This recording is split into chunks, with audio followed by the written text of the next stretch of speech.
Bueno, muy buenas noches a todos y todas. Gracias por acompañarnos el día de hoy a la charla que hemos llamado Impacto COVID-19 en hábitos de salud, uso y compra de medicamentos de venta libre en América Latina. Mi nombre es la doctora Yajaira Quesada, coordinadora de la Unidad de Estandarización del Ejercicio Profesional del Colegio de Farmacéuticos de Costa Rica y estaré moderando esta actividad. La actividad tiene una duración de 1 hora y estará transmitiéndose también a través del Facebook Live. Les recordamos que pueden hacer sus comentarios, preguntas a través de la herramienta de chat, si nos acompaña en el Zoom, o en la herramienta de preguntas y respuestas. También puede hacer sus comentarios en el chat del Facebook. Además, comentarles que es una actividad conjunta con Fedefarma y la Asociación Latinoamericana de Autocuidado Responsable, ILAR. Entonces, en este momento me voy a permitir presentarles al doctor Eduardo Valverde, quien nos acompaña desde Fedefarma como coordinador en el Comité de OTC e Ilícitos de Fedefarma. Buenas noches, doctor, y gracias por coordinar este espacio. Bueno, muchísimas gracias por el espacio al Colfar y gracias a todos por conectarse. Gracias. Sin más preámbulo, me voy a permitir presentar a nuestra ponente del día de hoy. Ella es la doctora Alejandra Espinosa. La doctora Alejandra Espinosa es licenciada en nutrición humana, con 9 años de experiencia en asuntos regulatorios. Es asesora en salud y planeamiento estratégico. Cuenta con una certificación en investigación en salud pública y análisis estadístico. Además, tiene múltiples cursos en salud y nutrición, alimentos funcionales, planeación de proyectos, asuntos regulatorios y de propiedad intelectual. Desde el 2018 se desempeña como gerente de asuntos regulatorios para la Asociación Latinoamérica de Autocuidado Responsable, ILAR. Muchísimas gracias por acompañarnos hoy, Alejandra, y sin más preámbulo, le doy la palabra. Muchas gracias a ustedes por la invitación al Colegio de Farmacéuticos y también a Fedefarma por esta oportunidad de hablar de este tema. Voy a comenzar a compartir mi pantalla y me avisan si la pueden ver correctamente. Sí, la vemos correctamente. Perfecto. Solamente tal vez, listo, perfecto. Ok. Bueno, como ya mencionaron, yo vengo representando a la Asociación Latinoamericana de Autocuidado Responsable. Somos una organización sin fines de lucro y lo que promovemos es precisamente el autocuidado a la par de mejorar el acceso a productos del autocuidado. Y este tipo de productos nos estamos refiriendo a medicamentos, como también dispositivos que son de venta sin receta, pero también suplementos alimenticios. Y el tema que voy a platicar el día de hoy es precisamente autocuidado y automedicación responsable, haciendo un especial énfasis en el rol que tiene el farmacéutico en ambas prácticas, pero también cómo estas mismas prácticas pueden apoyar a una mejor sustentabilidad y una resiliencia económica para nuestros sistemas de salud. Entonces voy a comenzar el tema, desafortunadamente hablando de algo que ya venimos escuchando durante mucho tiempo, que es la fragmentación de nuestros sistemas de salud. La realidad que vivimos en América Latina es que nuestros modelos de atención de salud continúan siendo centrados en enfermedades, es decir, en atender pacientes enfermos que cada vez llegan en un estado más crítico, a veces tomando al sistema de salud como un último recurso, porque también implica varias cosas para las personas el poder atender, el poder asistir al sistema de salud, incluso el dejar trabajos, el tener que tomar días y el hacer una cita que a veces son largos tiempos de espera.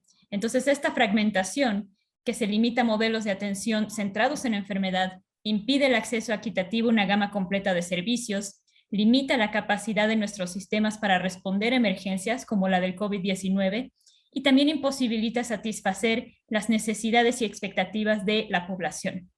De hecho, la Organización Mundial de la Salud estuvo sacando reportes durante el 2021 sobre la interrupción de los servicios de atención a la salud. Y uno de los servicios que se vio afectado a veces en más de un 50% en los 138 países que estaba evaluando la OMS fue la atención primaria. La renovación de prescripciones, consultas por sintomatología variada, los servicios de promoción a la salud, consultas de rutina y bueno, en promedio, las actividades de atención primaria se suspendieron casi en un 48%, siendo la región de América Latina una de las más impactadas. Por eso mismo fue que la Organización Panamericana de la Salud planteó una política sobre atención integrada para mejorar los resultados e instó a todos los Estados miembros a cambiar ese paradigma del modelo de salud y que se empiece a volver más centrado en las personas. Por eso, en septiembre de este año, por todos los Estados miembros se aprobó esta resolución de política de atención integral, que por primera vez hace una mención clara del autocuidado como un pilar clave para mejorar los resultados de salud. Promover el acceso a los usuarios a una atención de salud y servicios equitativos, destacar la promoción de salud y empoderar a las personas para el autocuidado. ¿Pero qué es el autocuidado? Según la Organización Mundial de la Salud, y por la definición, es esa capacidad que tenemos como personas, como miembros de familia y de comunidades de promover la salud, prevenir enfermedades, mantener la salud y hacer frente a la enfermedad o discapacidad con o sin el apoyo de un profesional de la salud.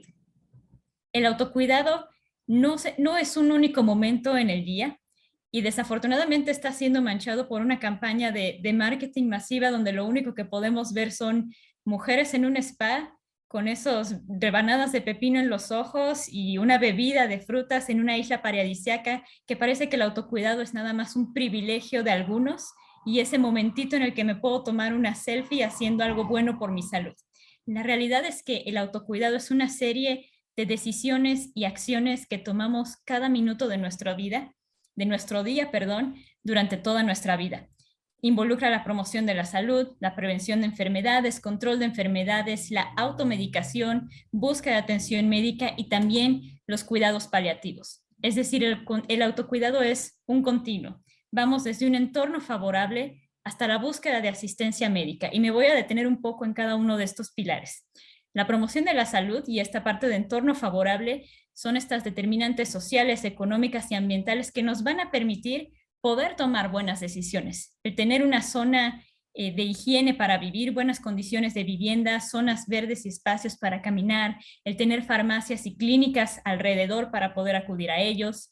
Después nos movemos más a una parte de responsabilidad personal con el tema de prevención de enfermedades, que son estas medidas encaminadas a influir en nuestro estilo de vida, como por ejemplo tener información y educación en salud, alimentarnos sanamente, subir las escaleras, ese momento de yoga para relajarnos, usar el cubrebocas, lavarnos las manos, pero también un uso responsable de productos y servicios. También está la parte de control de enfermedades, que son estas medidas encaminadas a mejorar nuestra habilidad para resistir el ataque de un agente productor de enfermedad. Por ejemplo, el habernos puesto todos la vacuna contra el COVID, así como todas las vacunas que necesitamos para mantener muchos virus en un momento de stand-by para evitar que resurjan otras enfermedades que pueden convertirse en epidemia, pero también otras actividades como el tener buenos niveles de vitaminas, suplementarnos con vitaminas para evitar una deficiencia que nos pueda llevar a una enfermedad más grave. Y luego viene un pilar que es para nosotros fundamental, que es la automedicación. Desafortunadamente, en toda América Latina se está utilizando este término con una connotación negativa, como el uso indiscriminado de medicamentos y un uso irresponsable. La realidad es que tal cual como lo define la OMS, es el uso de medicamentos disponibles sin receta para tratar condiciones o síntomas autogestionables, o el uso intermitente o continuo de un medicamento recetado para una enfermedad o síntoma crónico o recurrente. Esta connotación negativa que se le ha dado a la automedicación es algo que queremos revertir y que realmente nos conviene a todos revertir y empezar a verlo realmente como es, que es una práctica positiva, porque la realidad es que todos lo hacemos. Es esa pastilla que nos puede quitar el dolor de cabeza, es esa pastilla para ese malestar digestivo que llega justo en el momento que menos esperamos, como por ejemplo un avión, es el jarabe para la tos, son las gotas para los ojos. Pero también es una práctica que salva vidas. Es el medicamento que le permite a una madre reducir la fiebre de su hijo antes de que convulsione y pueda llegar al hospital. Es el antihistamínico que puede prevenir una anafilaxia, o es un anticonceptivo que puede prevenir un embarazo no deseado. Es decir, la automedicación como una práctica positiva es un privilegio y un derecho fundamental que todos debemos de tener, esas alternativas terapéuticas a la mano sin necesidad de tener que buscar una consulta médica de 30 minutos para poder obtener solución a nuestros problemas. Si en algún momento me dejan de escuchar, por favor me avisan porque mi internet es medio inestable.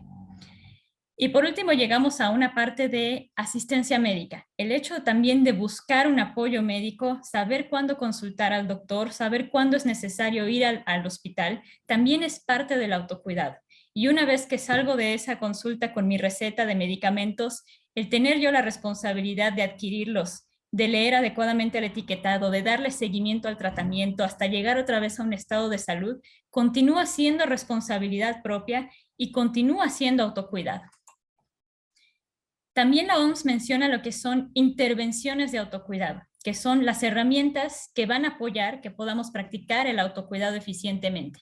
Son medicamentos, son dispositivos y diagnósticos, son intervenciones digitales que están basadas en evidencia, son de calidad y se pueden proporcionar total o parcialmente fuera de los servicios de salud.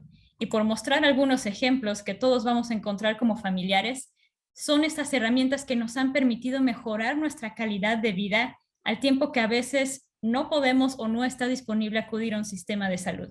Sí, los medicamentos de venta libre, los suplementos alimenticios, pero también están los dispositivos médicos sin receta. Por ejemplo, la ventaja que es tener termómetros, medidores de glucosa, medidores de presión al alcance de nuestra mano en nuestras casas o en la farmacia, y cuántas consultas realmente pueden evitar el tener estos dispositivos, además de que nos permiten llevar un mejor control de la enfermedad y asumir mayor responsabilidad de lo que puede estar o no afectando nuestra salud. Las pruebas de embarazo y ovulación que también ya se pueden hacer desde la privacidad de tu casa, el test rápido de COVID o pruebas incluso rápidas para detectar VIH o virus de papiloma humano que han prevenido que muchísimos casos terminen en un estado crítico. Y por último estarían las intervenciones digitales, como la telemedicina, que fue realmente un paso maravilloso el poder comunicarse a distancia con los médicos para dar solución a problemas. También está el etiquetado electrónico de medicamentos, que es algo que tanto desde ILAR como Fedefarma hemos apoyado porque cada vez se promueva más, ya que de que el paciente pueda consultar del mismo medicamento cuál es el uso correcto, a que se vaya a meter a Google y vaya a ver el medicamento aprobado en otro país o en Facebook alguna información que no era apropiada y haga un uso irresponsable, mejor asegurarnos de que la tecnología esté de nuestro lado en vez de esperar a que la gente busque información donde no debe. Y ese es un punto que también vamos a tocar más adelante. Les quiero también presentar parte de un estudio, ya como viendo la práctica del autocuidado en la realidad. Nosotros el año pasado, por motivo de la pandemia, hicimos un estudio en 9 países de América Latina, entre los cuales estaba Costa Rica, para ver cómo era la respuesta de la gente al autocuidado durante la pandemia y también al uso de medicamentos y a la información en salud e información digital. Estos resultados son como un resumen de manera general del panorama en América Latina, de los resultados encontrados. 56% de los usuarios tuvo que suspender sus visitas al médico. 91% declaró que le gustaría recibir más información sobre salud y autocuidado.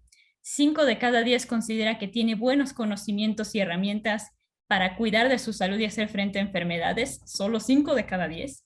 Y 1 de cada 2 individuos estuvo utilizando medicamentos de venta libre u OTC, por sus siglas en inglés de over the counter, para cuidar de su salud sin la necesidad de asistir a un médico.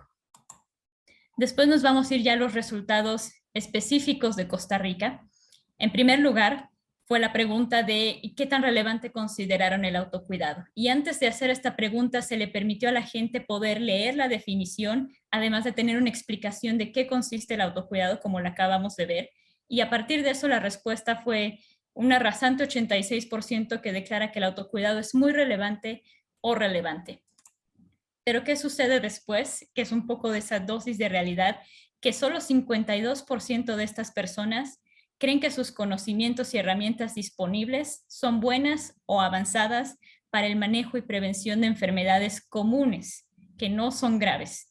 37% dicen que su conocimiento es suficiente y un 11% dice tener escasos conocimientos o ninguno. Si realmente extrapolamos esto a nivel poblacional, estamos hablando de que un 10% de la población no tiene la menor idea de cómo cuidar su salud sin depender de un sistema que actualmente está fragmentado y está en vías de mejorar, lo cual es preocupante y de ahí es que queremos hacer mayor énfasis en el rol que tiene el farmacéutico mejorando esta situación. también nos pasamos a una parte de actividades de autocuidado. ¿Cómo vamos desde la importancia y cómo ve la gente el autocuidado hasta ya una situación práctica? Si le preguntábamos a la gente, ¿puedes poner en un orden de importancia cuál es el ranking en el que pondrías las actividades para promover autocuidado?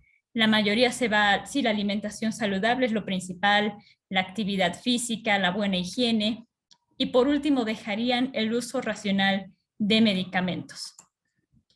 Pero después nos vamos a un lado más a la experiencia. Por ejemplo, ¿qué actividades le permitieron cuidar de su salud sin necesidad de asistir al consultorio médico? Y la primera respuesta sigue siendo la alimentación saludable y la actividad física. Pero la segunda ya empieza a ser el poder comprar un medicamento de venta libre para tratar condiciones leves, después los remedios caseros y después también la asistencia profesional de un farmacéutico. Y cuando nos vamos ya a la acción, a la situación ya práctica, cuando las personas presentaban un síntoma de un malestar relacionado o no con el COVID-19, ¿qué es lo primero que hacen? Y lo que vemos es que la mayoría usa el medicamento que tiene en su casa o compra un medicamento. Entonces, a pesar de que el uso racional esté en el último lugar de lo que consideran autocuidado, en la práctica el poder contar con medicamentos de venta libre es algo que realmente ayuda. Siguiente opción es consulté con el farmacéutico, lo cual está perfecto y es lo que queremos. Y la siguiente opción, que también vamos a tocar más a fondo, es la de busqué información en Internet. Actualmente ya no podemos cerrarnos de ojos de que la gente no está haciendo, antes de a veces consultar con su médico, le pregunta a Dr. Google o a Facebook o en WhatsApp, tengo estos síntomas, ¿qué debería hacer? Entonces eso realmente es preocupante si no tenemos canales oficiales donde la gente está encontrando información que sea de calidad. Ok. Después nos vamos a más información del autocuidado. Cuando se les preguntó a las personas si querían recibir más información sobre cómo practicar eficientemente el autocuidado, sí, 93% declara que les gustaría recibir más información. ¿Y de quién le gustaría recibir esta información? 89% menciona que del profesional médico. Pero ahí hay un tema que podemos ser realmente realistas. En este caso, 50% de esas personas tuvieron que reducir o suspender sus visitas al médico. Y muchísimo antes de la pandemia, a veces los sistemas de salud están tan saturados de pacientes que el médico no tiene la capacidad en 30 minutos poder hacer una exploración física, revisar la historia clínica, preguntarle al paciente, hacer una prescripción, comentar con el paciente cómo va a estar tomando cómo va a tomar los medicamentos, qué indicaciones extra debe de seguir, en qué momento realmente se va a sentar a platicar a los pacientes sobre qué es el autocuidado y cómo puede mejorar su responsabilidad para su propia salud. Y es ahí donde nosotros realmente vemos el papel que tiene el farmacéutico y de empoderar más el papel del farmacéutico como ese profesional capacitado de fácil acceso que puede ofrecer una atención oportuna, que puede ofrecer ese consejo de salud en situaciones donde el paciente no necesariamente deba realizar una consulta médica, como por ejemplo las dolencias menores,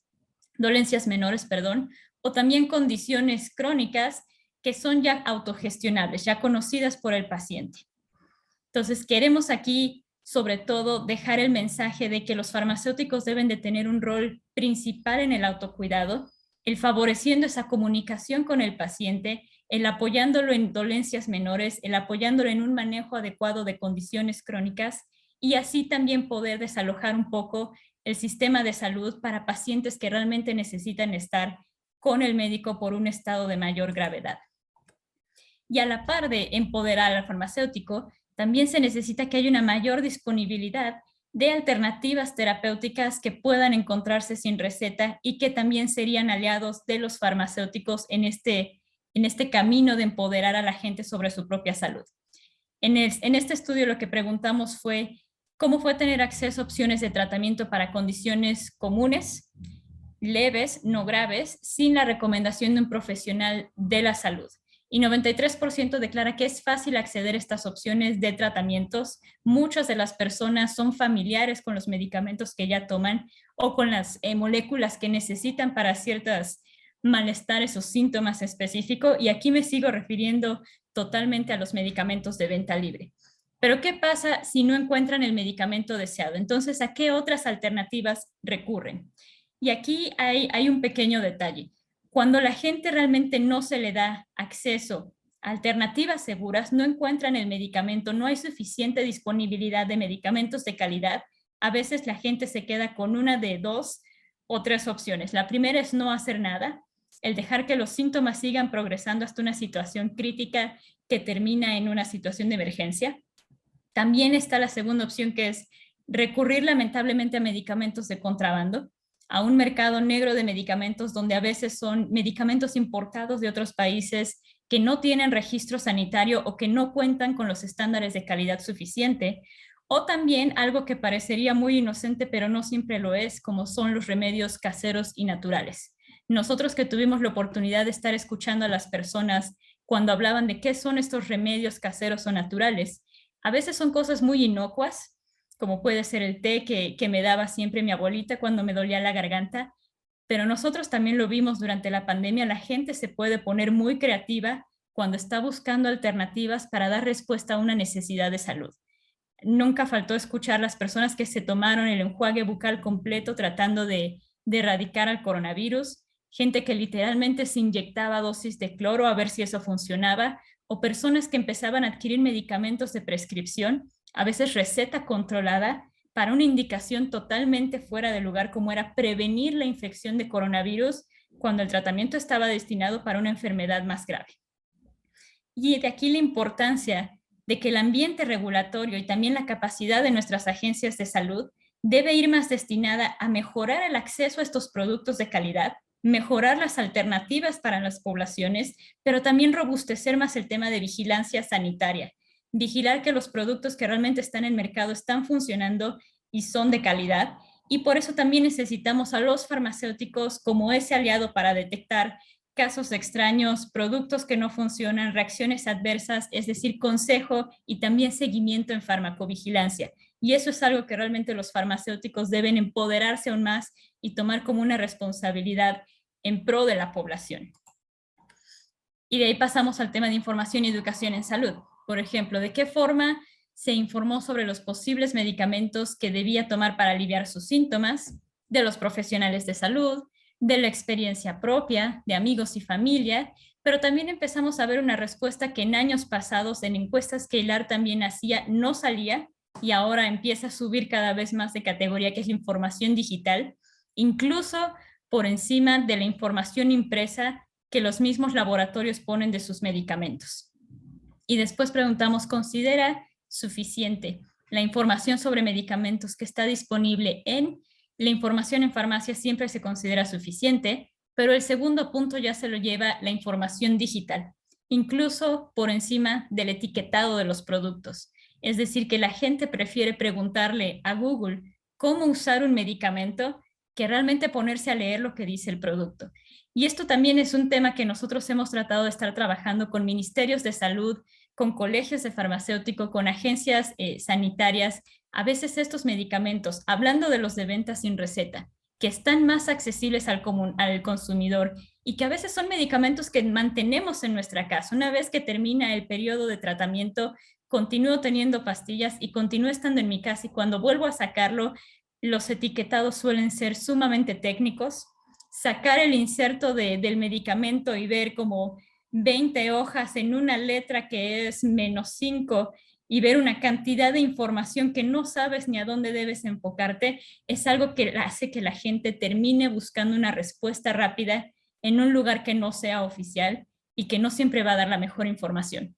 Por eso también parte de la alfabetización en salud es buscar alternativas para promover esta información de calidad, pero también mejorar el etiquetado de medicamentos de una forma que pueda ser más amigable a cualquier persona, sea cual sea su estatus de nivel de educación y nivel de alfabetización.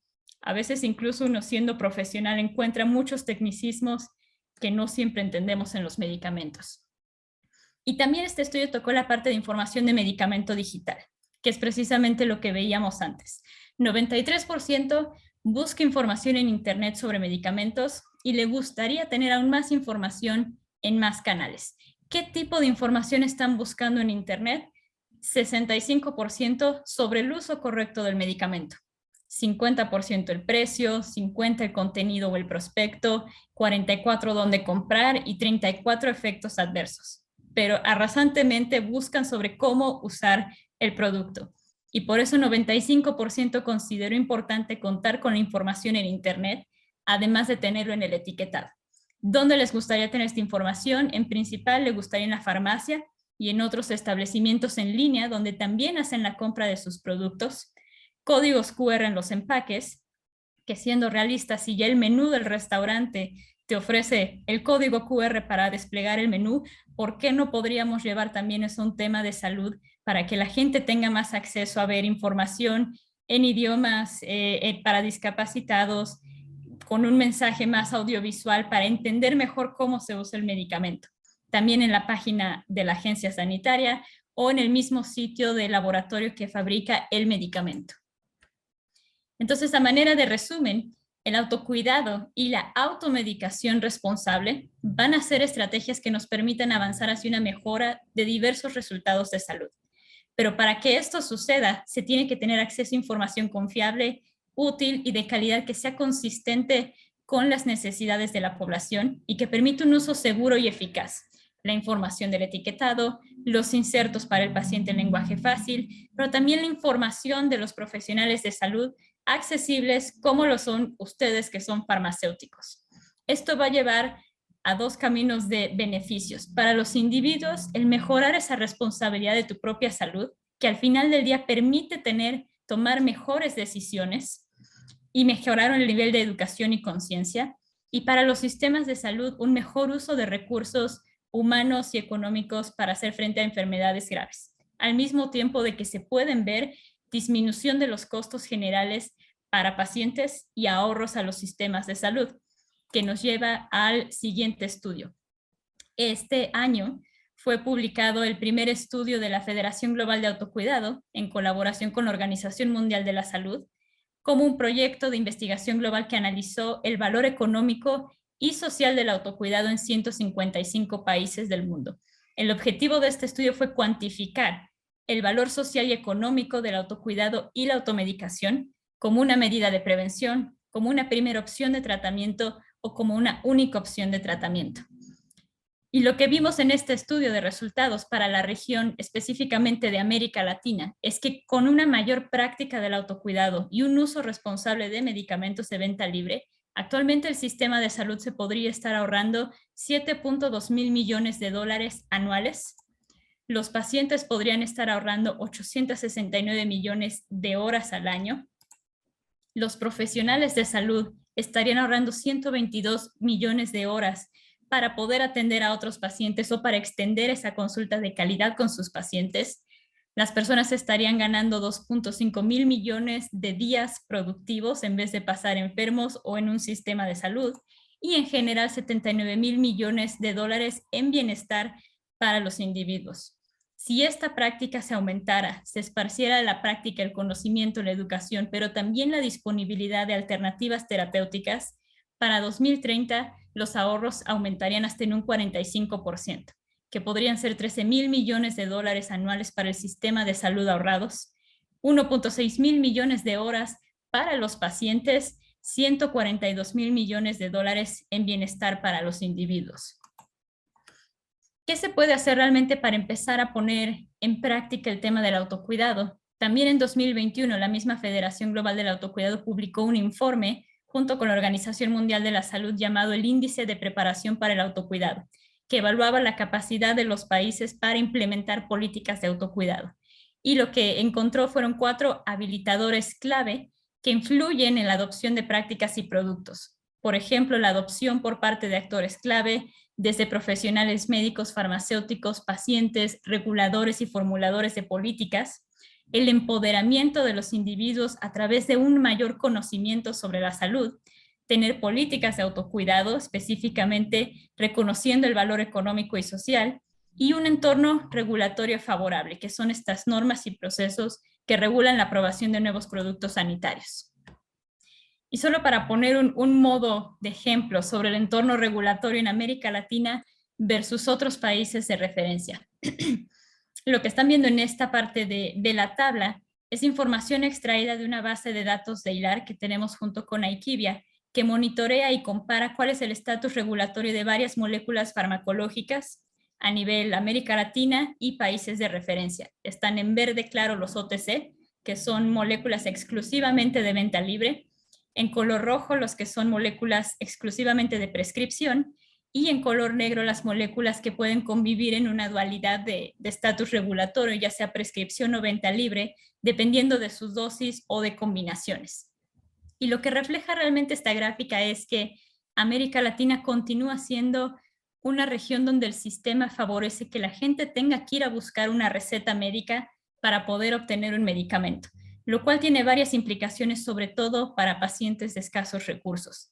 El de pedir el día de trabajo, el de buscar una clínica que no siempre es cercana, a veces tienen que viajar por muchas horas para encontrar una clínica, esperar el turno, a veces es un sistema muy burocrático, a veces son necesarios más análisis, más estudios, más días productivos perdidos que no siempre son remunerados en todas las clases sociales, además de esperar que una vez que tenga mi prescripción, el medicamento esté disponible en la caja de seguro social o el paciente tenga que hacer nuevamente un gasto de bolsillo para encontrarlo en una farmacia privada.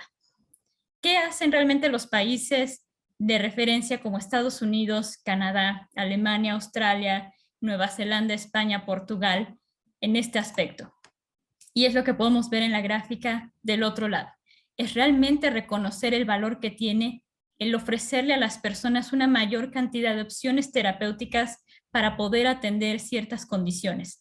En estos países, y bueno, de alguna forma incluir también a Brasil, que es como pionero en la región en mejorando esta capacidad de tener moléculas de venta libre, hay moléculas para hipertensión, moléculas para el control de diabetes, moléculas como anticonceptivos, moléculas como parches de nicotina para dejar de fumar, moléculas para depresión, para ansiedad, para otro tipo de problemas de salud mental, donde realmente el control está en un registro en la farmacia y el que sean los farmacéuticos los que puedan apoyar al paciente, como por ejemplo en España, donde los farmacéuticos tienen una mayor responsabilidad de dar un seguimiento, de dar campañas de educación, de tener grupos de terapia para enfermedades crónicas, y también pueden ser ellos mismos los que distribuyan ciertos medicamentos que ya están disponibles sin receta en una categoría de farmacia. Entonces, sí se puede migrar a este modelo, sí se puede migrar a un sistema de autocuidado, teniendo el apoyo del farmacéutico como este aliado que va a ayudar a educar al paciente y también empoderarlo para adquirir mayor responsabilidad. Nosotros desde ILAR y Fedefarma empezamos a plantear con las agencias sanitarias una propuesta de evaluación abreviada para la clasificación de medicamentos de venta sin receta, tomando en consideración que son moléculas que llevan años en otros mercados, que existe un robusto reporte de farmacovigilancia porque han sido utilizados por diversas poblaciones en varias condiciones de salud en combinación con otros medicamentos, y si continúan siendo disponibles de venta libre es porque han demostrado ser seguros. Por tanto, la propuesta con las agencias sanitarias es hacer una evaluación centrada en información esencial y flexibilizar esa fuente de información para presentar seguridad y eficacia para el registro o la reclasificación de medicamentos. Así no se limita el acceso a la población a alternativas terapéuticas debido a requisitos normativos fijos.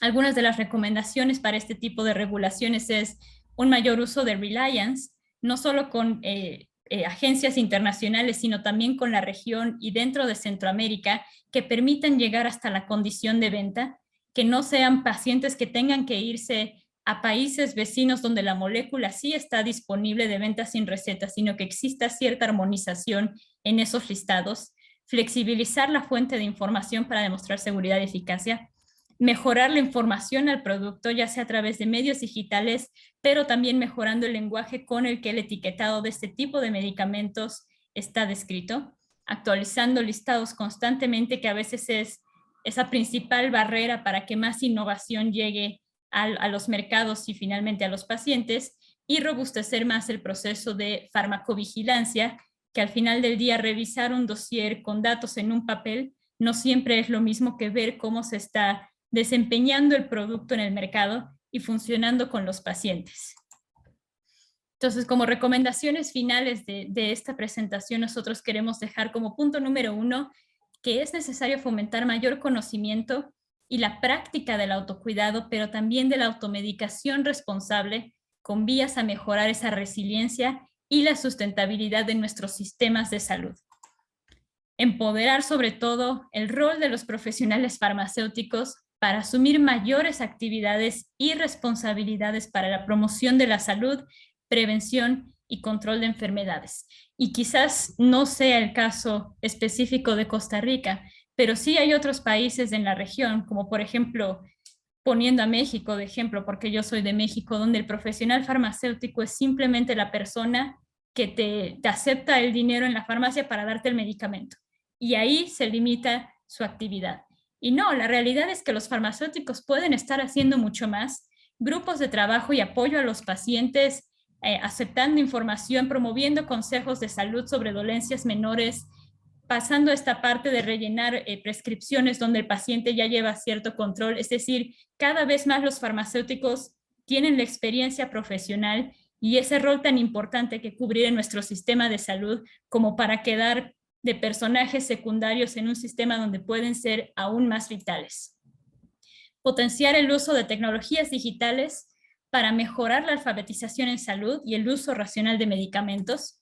Y finalmente, generar un entorno regulatorio que facilite el acceso y la disponibilidad de un mayor número de moléculas y productos seguros, eficaces y de calidad de venta sin receta, que al final favorezcan la aplicación del autocuidado y la autogestión de enfermedades no graves.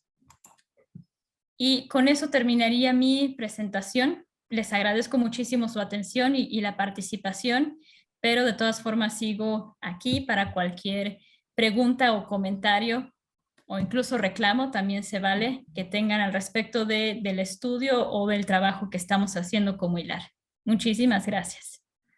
Muchísimas gracias, Alejandra, por la charla. Es totalmente un tema completamente nuevo, una tendencia internacional, el tema del autocuidado, y puede ser que muchas de esas acciones las estemos ejerciendo desde los servicios farmacéuticos, pero puede ser que no nos estemos dando cuenta. Hay un comentario en Facebook, es de la doctora Cristina Prado. Le enviamos un saludo a la doctora Prado. Dice: buenas noches, si los pacientes van a internet a buscar información, nosotros debemos tener cada vez más presencia en los canales digitales.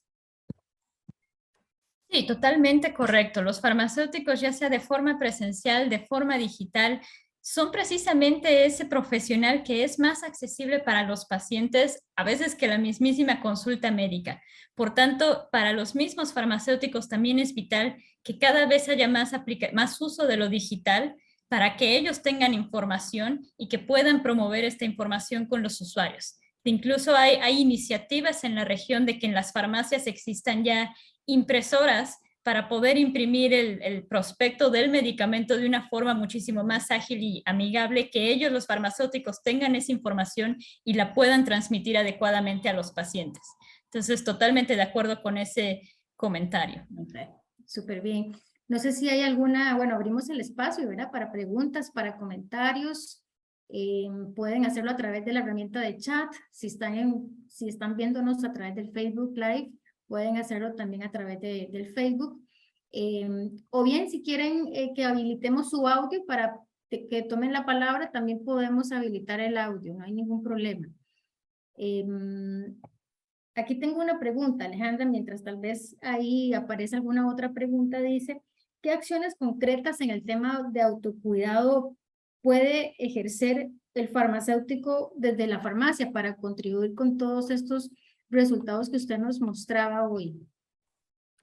Yo diría que uno de los pasos fundamentales es tener un correcto conocimiento del autocuidado, más allá de, como mencionaba, las campañas que vemos a veces de marketing que son erróneas y que promueven el autocuidado como un lujo, y realmente empezar a capacitar a las personas sobre qué es autocuidado, cuáles son todas las medidas que pueden tomar.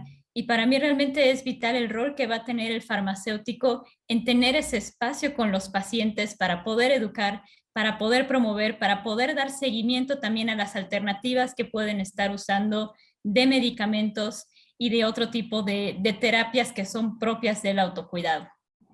Perfecto, gracias. Bueno, aquí tengo un comentario de Iris Villegas. Dice, debemos capacitar a los farmacéuticos para hacer uso de los medios digitales, ya que falta para hacer uso de esos medios. Claro. Un poco relacionado con el comentario anterior también. Sí, totalmente de acuerdo. Dice el doctor Jimmy Ramírez, le mandamos un saludo, dice, ¿estaría dispuesta Fedefarma a promover el protagonismo farmacéutico en Costa Rica? Inversión en lobby político, promoción del farmacéutico en redes, por ejemplo. Bueno, aquí nos acompaña el doctor Valverde desde la representación de Fedefarma en realidad, Sí, porque Alejandra es la representación de Hilar. Doctor Valverde, no sé si usted desea responder a esa pregunta. claro, no, muchas gracias por la pregunta al doctor Ramírez. Sí, casualmente, hace 2 semanas, el Colegio de Farmacéuticos de Costa Rica ha firmado un convenio de trabajo conjunto con Fedefarma para poner una lista y tener una mesa de trabajo de puntos vitales en lo que es la imagen del farmacéutico, el tratar de colaborar en ciertos puntos importantes en el proceso de gestión en la parte regulatoria y también en trabajar conjuntamente en esa imagen del profesional farmacéutico para poder llegar mediante las nuevas herramientas, que este es un legado de la pandemia, del uso de las herramientas digitales, el poder llegar y permear más la información, el poder tener la alfabetización en salud. Lamentablemente, como todos sabemos, hay circunstancias de costos, pero esto se puede mitigar con el trabajo en conjunto con todas las organizaciones que estamos velando por mejorar la calidad de información y de salud de nuestra población y también capacitar adecuadamente al profesional farmacéutico. Claro. Aquí tengo una manita levantada, dice Melissa Pérez, así que vamos a habilitarle el audio para que pueda hablar. Adelante.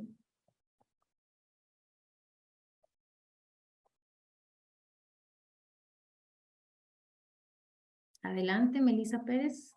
Bueno, creo que se nos salió. Se salió de la sala. Ok, bueno, aquí tengo una pregunta, bueno, otra pregunta de Jimmy Ramírez. Dice, ¿la recomendación farmacéutica es un concepto que se puede desarrollar?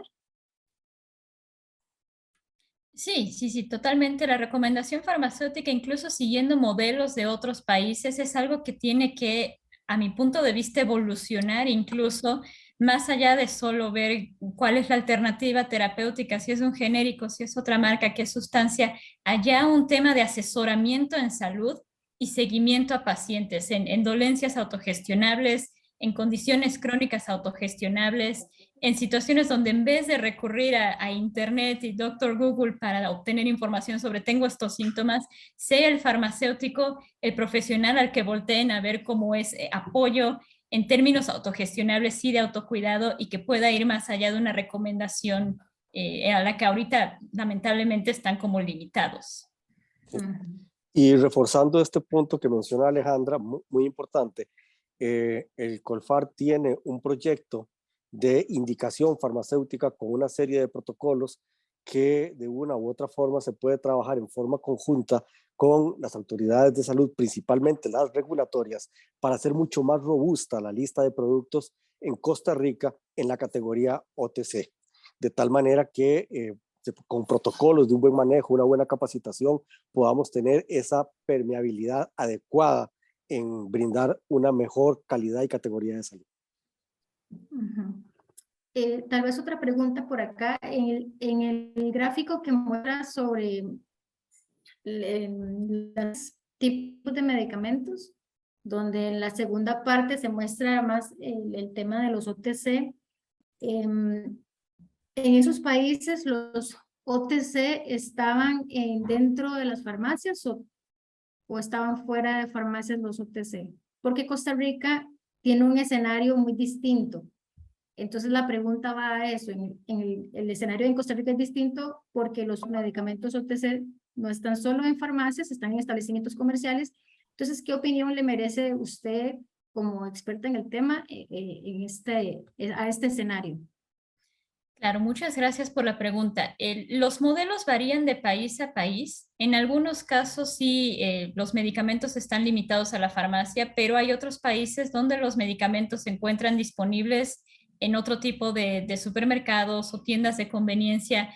No obstante, lo que sí hemos visto en estos países de referencia es que sí existe un mayor rol del farmacéutico independientemente de dónde están adquiriendo el producto, porque una cosa es poder ir a comprar un producto con el que soy familiar al supermercado, pero no siempre tener el conocimiento adecuado para hacer un uso de ese producto y para eso siempre va a estar el farmacéutico, para dar ese asesoramiento sobre la variedad de productos, las alternativas, un seguimiento, un autocontrol. Entonces, más allá de dónde se encuentran actualmente los medicamentos OTC, para nosotros es más importante fijar la discusión en qué rol lo está teniendo el farmacéutico en el asesoramiento a los usuarios, más que en dónde pueden comprar los medicamentos. Claro, como centro de atención, enfocándose a la atención primaria en salud y no solo al medicamento, ¿verdad? Exactamente. Ujú. Perfecto. No veo más comentarios ni preguntas. Vamos a ver. Sí. Ah, bueno. No, no hay manitas levantadas tampoco. Ah, bueno, aquí Jimmy Ramírez dice, pidió la palabra. Adelante. Voy a permitirle hablar. Adelante.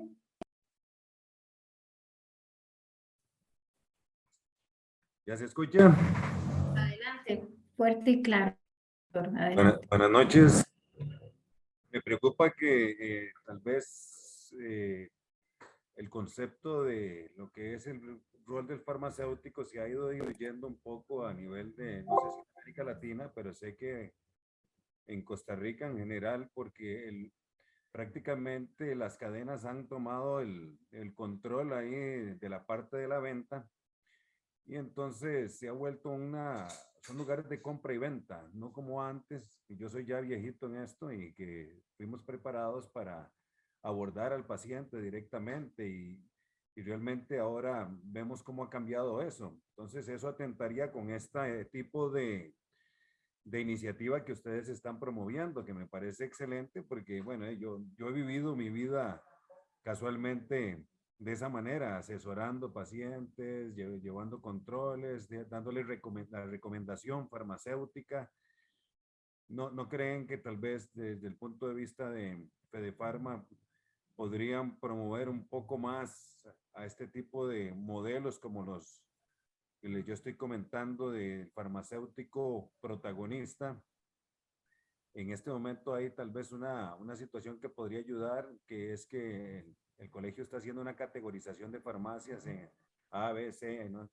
Eventualmente las farmacias A y B podrían estar eventualmente más empoderadas como para poder dar algún tipo de servicio de este tipo, mientras las otras no se les concedería realmente, digamos, ese tipo de chance porque se han vuelto, digamos, un centro comercial más que un centro de salud. ¿Qué les parece, digamos, esta reflexión?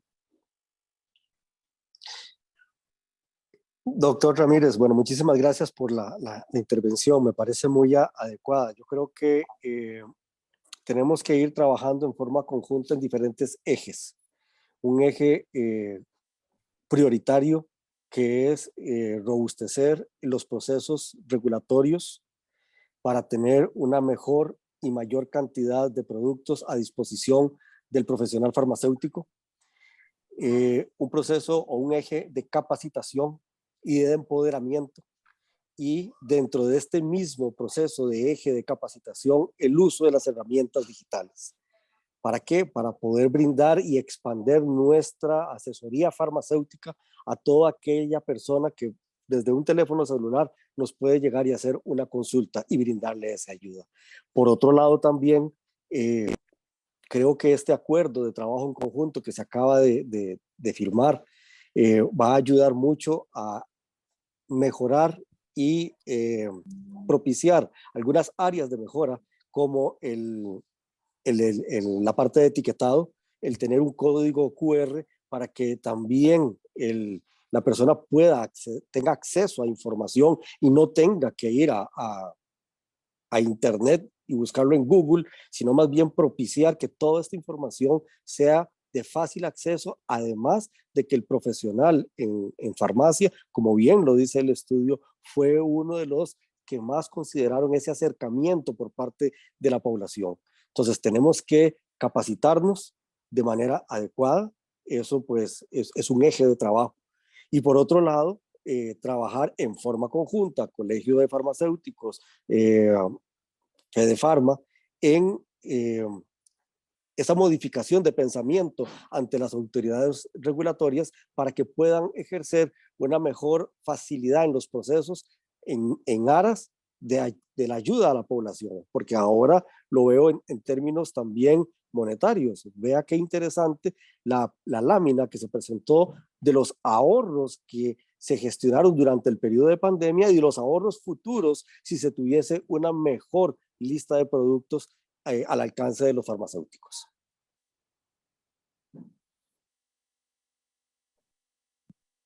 Perfecto, gracias, doctor.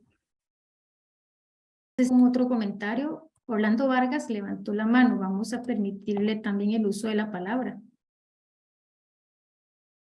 Adelante. Sí, buenas noches. Muchas gracias a la doctora Alejandra por la conferencia. O sea, me parece que lo de FedePharma está interesante, ¿verdad? Pero lo que pasa es que si se abre la línea como OTC, volvemos a lo mismo que pasó hace unos años con los que se liberaron y terminaron en el supermercado. Creo que debería ser un OTC más liberado hacia la farmacia, o sea, un OTC controlados por los farmacéuticos. Entonces, sería una forma de que realmente haya un control sobre el medicamento y que la información al paciente llegue adecuadamente, porque el día a día de uno ve el montón de errores que cometen muchas veces los pacientes por conseguir un medicamento ahí porque es barato o porque se lo vendieron y ni siquiera le preguntaron para qué lo ocupaba o qué era realmente lo que necesitaba, o fue y lo encontró en el supermercado, lo cogió, lo compró porque le pareció barato y se lo llevó para la casa, pero después no supo qué hacer con el medicamento, si le iba a funcionar o no iba a funcionar, si le iba a producir algún efecto secundario o no. Y entonces terminan llamándolo a uno y preguntándole. Muchas veces uno cuando dispensa o da algún medicamento siempre hace las preguntas de rigor, alergias, presión alta, eso, el otro. Entonces yo creo que en ese sentido FedePharma no debería de pensar solamente en OTC por OTC, sino un OTC con una regulación más hacia la farmacia y a los farmacéuticos, que sería más que todo los objetivos. Si uno ve en España, más o menos eso es lo que ocurre. Hay OTC, perfecto, pero el OTC está controlado directamente por el farmacéutico. Entonces es totalmente diferente la situación. Aquí al final abrieron los OTC, los tiraron al supermercado, pero simple y sencillamente sin un control real de que ¿cómo se llama? El medicamento pudiese ser realmente liberado en esa forma. O sea, que no tuviese tantos efectos secundarios. Yo creo que ahí me dio más el poder de algunas compañías que les interesaba vender unos productos que no se estaba vendiendo a nivel, digamos, nacional, porque ellos querían que fuera igual que el resto de Centroamérica. Entonces, fue lo que ellos fueron los que ganaron realmente. Bueno, y muchas gracias. Muchísimas gracias a usted por la participación. Adelante, doctor Vargas, ¿te ibas a...? Sí, doctor Vargas, totalmente de acuerdo con su apreciación. Me parece muy atinada.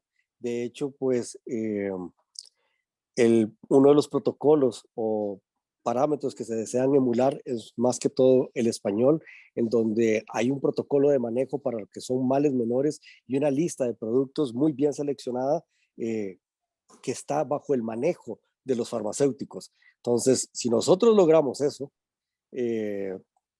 sería genial. La única manera de obtenerlo, como lo mencioné anteriormente, son en las vías del trabajo en conjunto con el ente regulador, ¿verdad? Y por otro lado, el proceso de capacitación para que la población, capacitación y comunicación, para que la población se sienta todavía mucho más segura de vincularse tremendamente con el empoderamiento del farmacéutico. Perfecto. Aquí el doctor Jimmy Ramírez dice, estoy de acuerdo con el doctor Orlando Vargas respecto a que el OTC sea promovido en farmacias idóneas. Perfecto. Bueno, no sé si hay más No veo manos levantadas, tampoco veo comentarios en Facebook ni en el chat. Y creo que estaríamos, no sé, Alejandra, si nos quiere decir unas últimas palabras. No, más que nada agradecerles por este espacio y también por los comentarios, son totalmente adecuados y estamos en sintonía con todo lo que mencionan. Igual solo para sumar a la última pregunta y al último comentario de los países de referencia, hay muchos que precisamente tienen ese modelo de OTCs que pueden estar disponibles en supermercado, pero ya son listados de moléculas que son conocidas desde hace muchos años. Desde hace muchos años, moléculas como esenciales y las nuevas categorías que van pasando de RX a OTC continúan en un apartado de farmacia, precisamente para que el farmacéutico pueda empezar a educar y dar seguimiento a los pacientes sobre estas nuevas alternativas. Y ese es como el flujo que van siguiendo regulatoriamente. Pero para nosotros lo primordial es, primer punto sería que los farmacéuticos se sientan más empoderados en ese rol y que también existan estas alternativas donde ellos mismos puedan dar atención y consejo de salud a los pacientes. Muchísimas gracias. Y bueno, desde el Colegio de Farmacéuticos, totalmente agradecidos con HILAR y con FedePharma, especialmente por propiciar el espacio, por propiciar la presentación de este estudio. Y por supuesto a ustedes, los participantes esta noche, por los comentarios y consultas que hicieron a través de todos los medios del colegio. Los encuentro y buenas noches. Buenas noches, muchas gracias. Gracias, buenas noches.